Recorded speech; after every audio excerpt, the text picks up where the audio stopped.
Alright, welcome back everybody. Today we're working on my International 2424 loader tractor.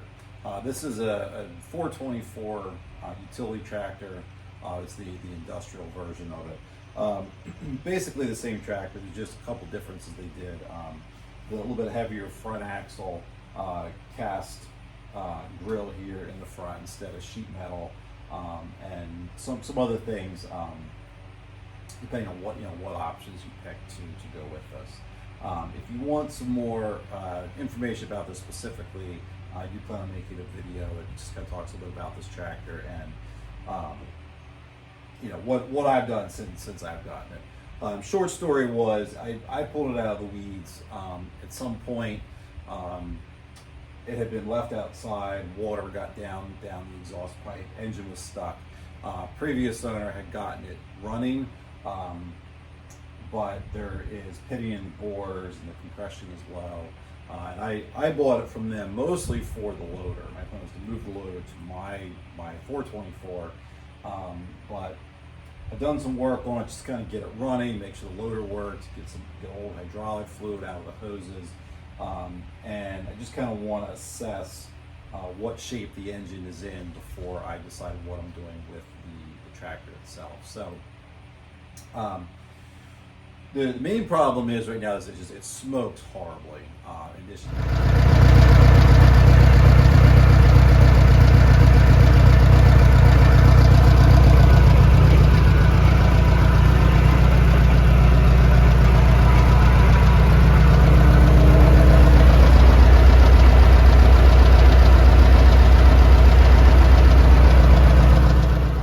a set of rings for it. I found a new old stock set off of eBay for like $20-25. So I'm thinking of pulling the head off. It's relatively easy to do.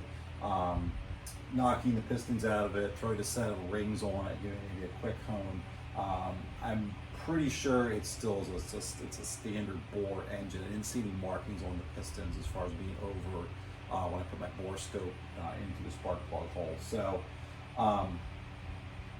that's kind of the plan. I'm going to do a compression check, see where it is right now, and then pull the head off of it, knock the pistons out, re-ring it, hone it, put it back together, and see what kind of improvement that makes.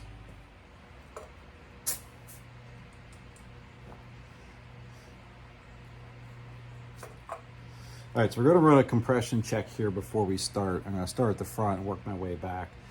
So cylinder number 1 here at the front. Got it wide open and a battery charger on it, so we have a consistent amount of power and RPM.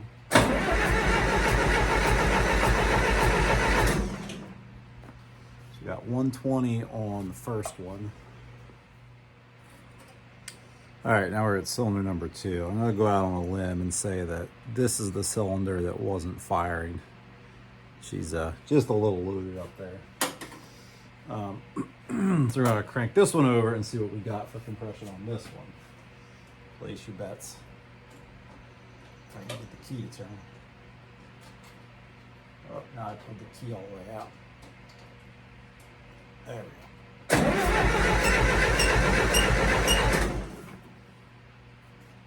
go. We got 90. Sounds like it's leaking now. Tighten that up at all. Oh. Stand by. All right, let's try this again. Let's zero this out and start from 0.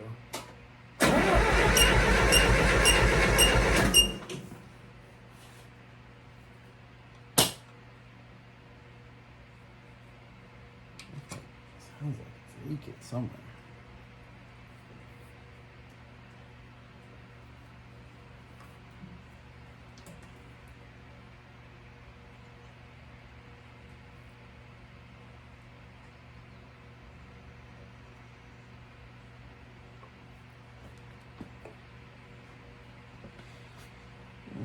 Get a towel and clean this. All right, try number 3.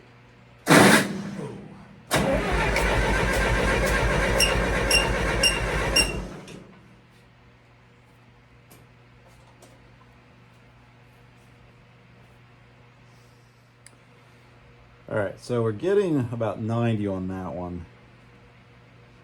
I'll have to figure out what that leak is. I'm not sure if that's the tester itself or if or what's going on. All right, so after much confusion and messing around, what I determined was I needed some new O-rings on both the compression tester and the adapter that goes into the spark plug hole. So I got those in.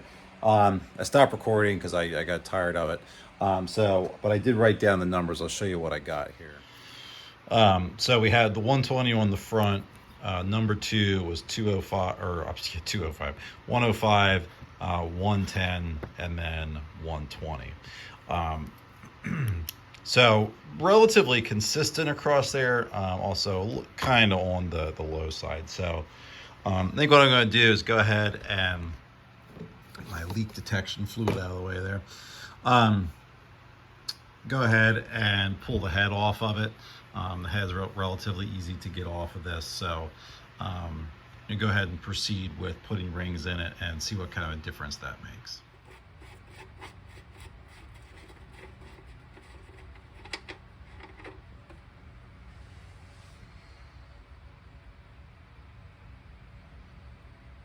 A little black.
So shaft mounted rockers. Some of these feel a little bit on the loose side. I'll have to make sure you set the gaps and everything then. I think what I'll do, I'll get the rocker shaft pulled off. I think I'm going to need to do that to get to all the head bolts.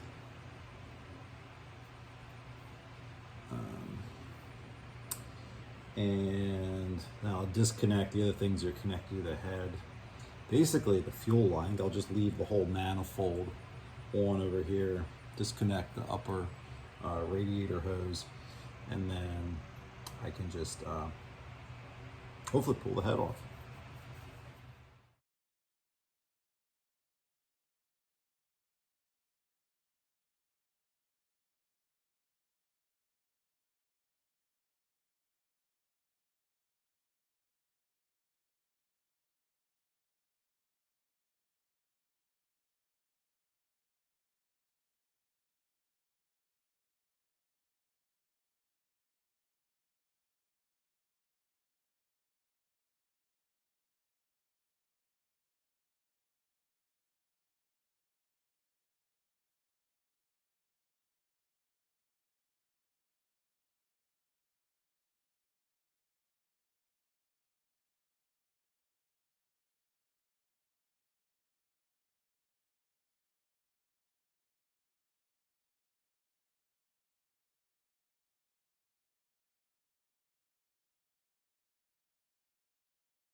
So we got some problems.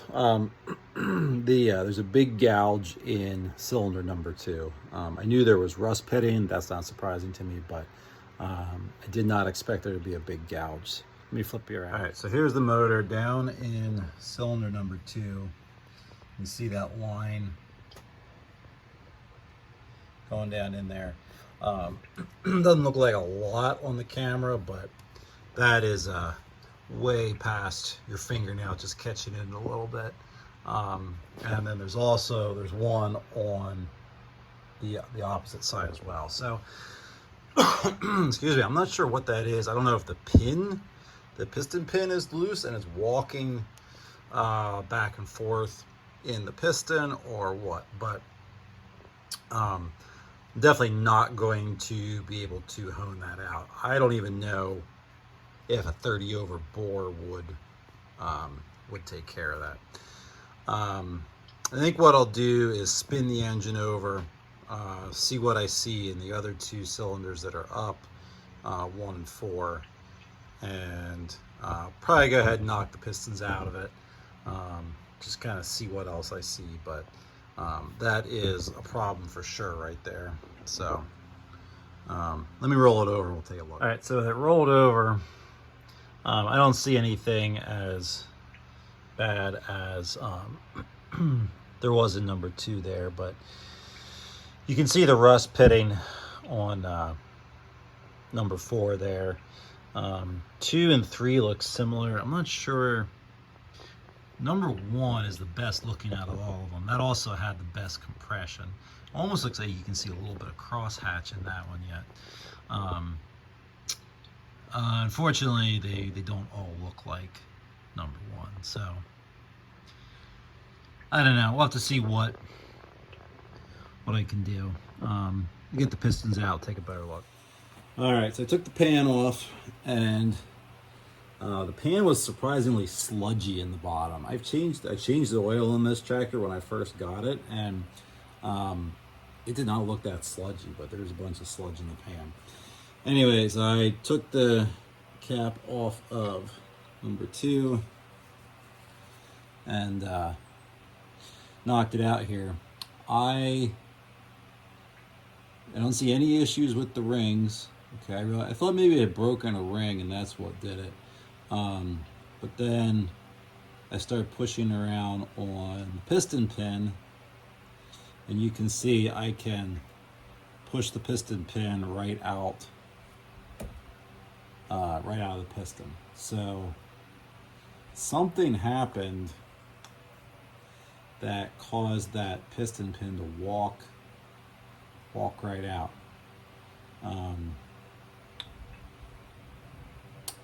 Not exactly sure what would have caused that. I guess something happened that caused the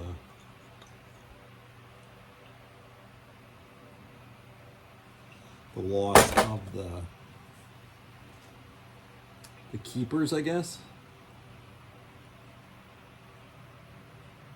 Yeah, because there's grooves in the piston here for keepers. These must be floating wrist pins, and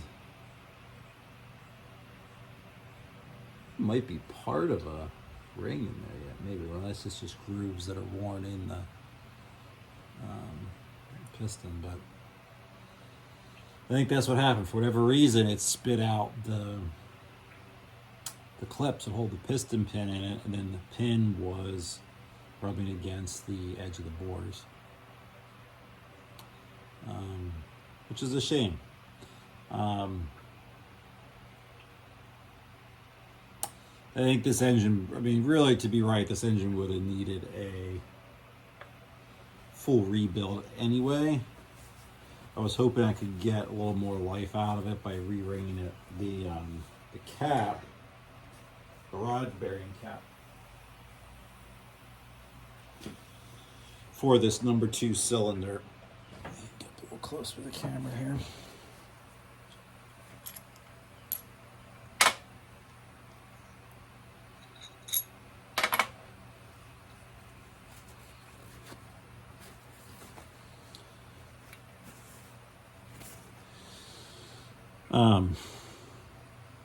The bearing itself doesn't look too bad, but it is grooved. There's definite grooves in there. It looks like some kind of debris got in there and kind of tore that up. So yeah, not good. Not what I was hoping to see for sure. So And I have to do a little bit of thinking. Might as well go ahead and knock the other pistons out of it, and then decide whether it's even worth continuing with the ReRing or not. All right, so back on the International here. I have all the pistons knocked out of it. I did not see any damage that was nearly as bad as that number 2. The other ones are just, rust pitting from getting water down the stack, from the previous owner when it was sitting outside. And other than that, it doesn't look, they don't look too bad. I did run a hone through just to kind of see what that would do and try to clean them up a little bit. Obviously, it did not take the gouges out of that number 2 cylinder, but my plan is to go ahead and re-ring it for now. I'm not, I guess I ultimately bought this tractor to take the loader off of it. I thought maybe once I got it home, got it running, I would keep the loader on this one and kind of fix this one up, but this engine needs to be pulled out and rebuilt. And before I get into doing any of that, I have some work I need to do on my 424 International. So I'm going to proceed with the re-ring, put this back together, so hopefully I can use it a little bit as is while I complete repairs on my other International tractor, and then ultimately I'll take the loader off of this one and put it back. So I'm going to continue as planned. It's just going to be, I'm going to know that yeah, it's going to be temporary. This engine will either need to be rebuilt, or I may just either keep this tractor for parts if I need it for the other one, or or sell it if someone else is looking for parts or a project to redo. So I did take I took the rings off of the number 2, you can see here, and cleaned it up. I did notice the oil control ring here in the bottom was stuck and rusted on the one side. So maybe we'll see some improvement as far to the degree of oil burning, but for sure it's still going to burn oil. So it'll still be interesting to see, will a re-ring help in a situation like this where an engine has gotten water down the bores. I don't know, we'll see. So I'm gonna go ahead and get the rest of the old rings off. I'll find my new rings that I have somewhere in storage, get the new rings on, and then we'll start putting the pistons back in. Not gonna put bearings in it at this point. The bearings are quite expensive for this engine. I think for the amount of time that I'm going to run it, the ones that are in there are going to be okay. So there we go. All right, so here's something that I thought was kind of interesting. This is piston number 2. This is the one that the wrist pin walked out of. That had no snap rings in either side of it. I didn't take anything out of that one. And then I was noticing, and let's see, where's number 1? Yes, well, the other pistons, this is number 3. They have, the snap rings that clips it and it look like that. There's one. There's the other one. I think number 4. No, this is number 1. Where's number 4? Yeah, this is number 4. That has clips in it just like number 3 did. I noticed in number 1, look at that one. Half of it's missing, or, third of it anyway. And then in this side, there's a different style snap ring. So something happened here. I don't know if because it got water down the bores, maybe some of them rusted away, but then why is there a different one in this side? Did somebody realize it? Did they have number 1 out, or I don't know, but something definitely went on here, prior to me having it apart. So doesn't completely solve the mystery, but I think rust from the water may have been involved. So Engine's back together. Here's what happened since the last time. There we are. Since the last time that I had you here. After I found the gouge in the bore from the piston pin that had walked out, I got kind of bummed out about it, honestly. I felt like there wasn't anything I was going to do with the time and the parts that I had that was going to make this engine better, or was going to make this video worthwhile. So I honed the cylinders, smoothed them out the best I could with the hone without making the bores too big. I put the rings on that I had. I think the rings that I had were actually 30 over rings, because I had to file them pretty significantly to get the correct gap in the bores. But I did that. I put them in. I put everything back together. I reused the bearings that I had because I didn't have other bearings for it. And the bearings are fairly expensive to get, and especially with what I found in the motor, I was not going to put a whole lot more money back together. So I cleaned things up the best that I could. I lubed everything up, put the new rings in, put it back together. I put the pan on and pumped some fresh oil through the oil pump because it was kind of sludgy in the pan. I found that the way the pan was kind of dented, all the oil was not draining out. So I tried to kind of bend the pan back so the oil drain was close to, it's close to the lowest point in the pan.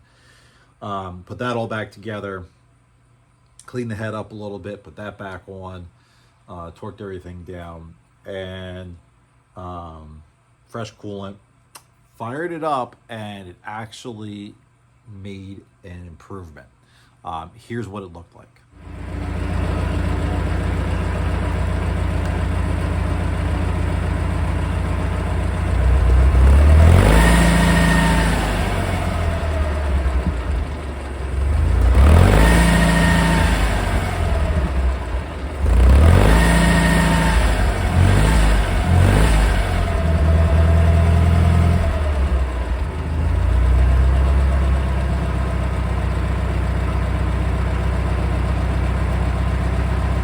So you can see that, there's still a little bit of smoke there. You can still hear some tapping and noises in the engine.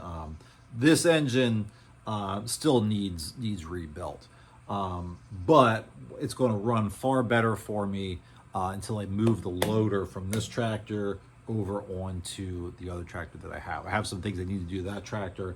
Maybe some videos coming on that. We'll see, what I get into and how much time I have. But this will give me a more usable machine to use until I'm ready to move the loader over to the other tractor.